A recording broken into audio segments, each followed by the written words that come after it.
So on this video, again, using mason jars, I was doing some searching and I saw a photo of some really cool vases on a mantle or on a shelf, and they were homemade, and it was using chalk paint, which I had never heard of. I had heard of milk paint, but chalk paint, I guess, is something newer and more different.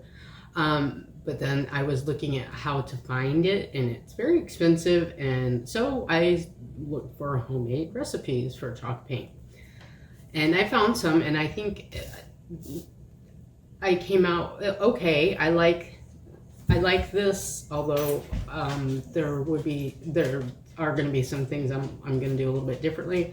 On the second one, I'm going to make a matching set. So what it was, the first recipe I saw it's both about a quarter cup of paint, 4 tablespoons of paint, to a tablespoon of, one was cornstarch is what I did first, and the cornstarch is really fine and you don't see it much. And I added, the other recipe was baking soda, a tablespoon of baking soda. So I added that. That's what I did with the blue paint, which is under this off-white paint.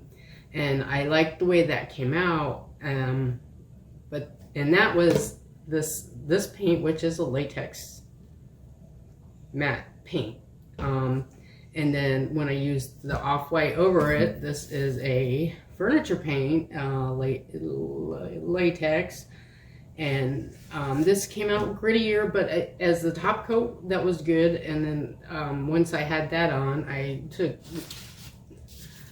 ended up using mostly this, it is the 150 sandpaper to sand some of the paint off, because it kind of went on thick, and to kind of get some of the blue coming through. And I guess we're just going for the whole rustic antique look. From a basic mason jar is pretty good. So to do this one today, I want to do the opposite. I want to do the white with the blue over it, and then I'll sand off some of the blue to make the off-white come through. So I'm still using the same paints that I had mixed up for the first jar, but of course they separate, so it gets pretty thick. So you gotta make sure, mix it well. And it's still kind of thick. I think I might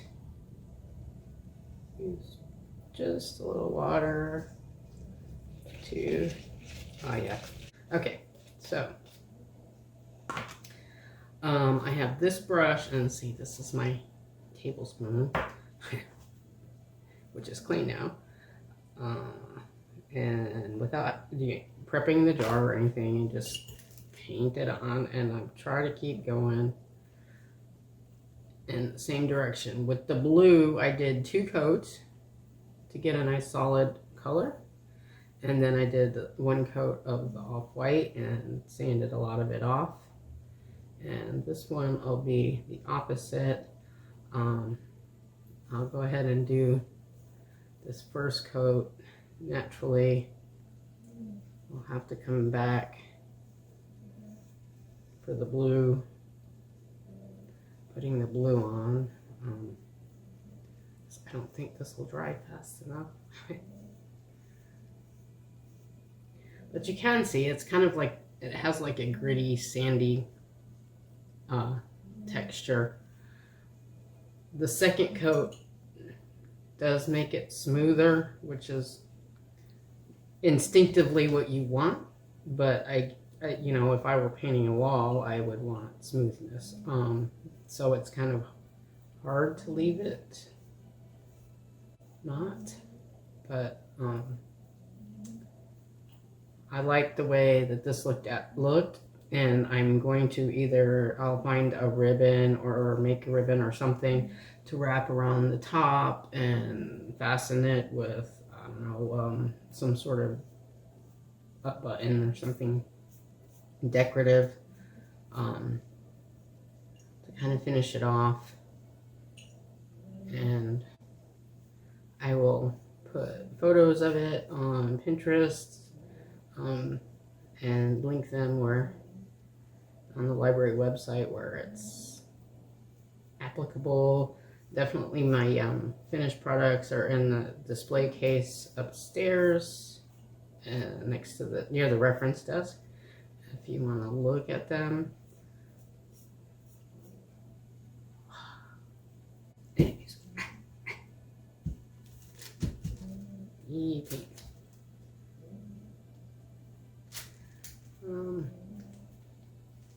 So that's pretty good coverage. You can see why you'd want a second coat.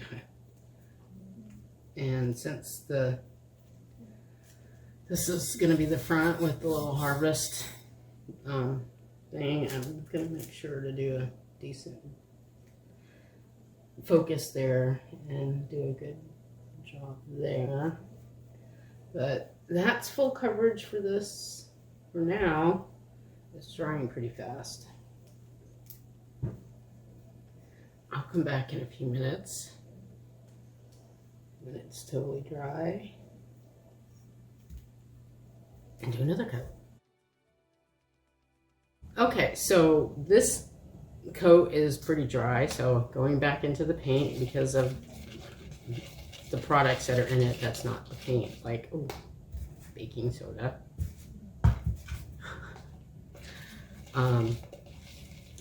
It separates pretty quick. I mean, it hasn't been but 15 minutes.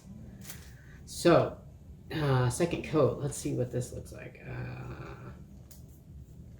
Oh yeah, definitely better coverage. So this is, let's see how I can do this. And of course I did the bottom first. So this is the way it's looking with the first coat, and you can kind of almost see my hand through it, and then it's still very greeny, but not as. Plus it's a better coverage. You know, the color is, I think this one is gonna look cool with the blue over it. I didn't think about the whole two-tone thing before I did the other one. So I'm gonna put another coat on this, let it dry really good, and then I'll come back and put a blue coat on it. Or, I mean, I could put the blue coat on, and then I'll go ahead and actually I'll finish it. I'll put the blue coat on and then sand it, which I have to do outside. And do a final, here's my final, when everything's good and dry. Anyways, this is having fun, doing crafts, maybe doing a little chemistry with your kids, adding things to paint if you've got leftover samples or whatever of latex paint. The original recipes did say acrylic craft paint, and I didn't want to use up a whole bottle on something that I might not have liked, so I just went with leftover latex wall paint. So why not? We'll see what we get. All right, we're back. I've got 2 coats of the off-white with the baking soda in it. It is nice and dry, and I'm ready to paint the blue with the baking soda in it to get that rustic antique look. Once the blue is dry, I'm going to sand some of it away to get some of this color coming through. This one I am done with. Again, I did the opposite. I put a piece of fabric on it as a ribbon, a hot glue gun. Found a cute little button and got some wildflowers, and this one's good and we'll have a set. So I've got the paint. The paint needs stirring big time because it really likes to separate. This paint is latex, and I think the other paint is furniture paint is a little different. This one is not as it absorbs the baking soda much better. So we'll see how this looks. So I'm just gonna kind of dry brush, and I'm not gonna worry about full coverage because I'm gonna be sanding some of it away anyways.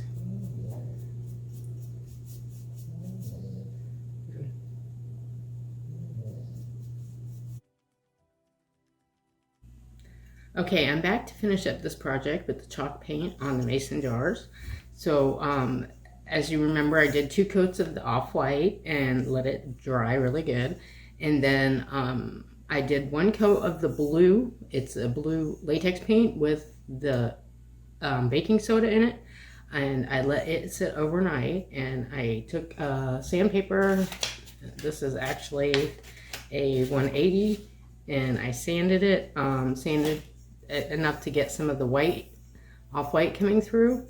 And then to finish it off, I used some ribbon I found in the sewing stuff, the sewing box of stuff, and a shell instead of a button on this one that we had from a trip to Florida.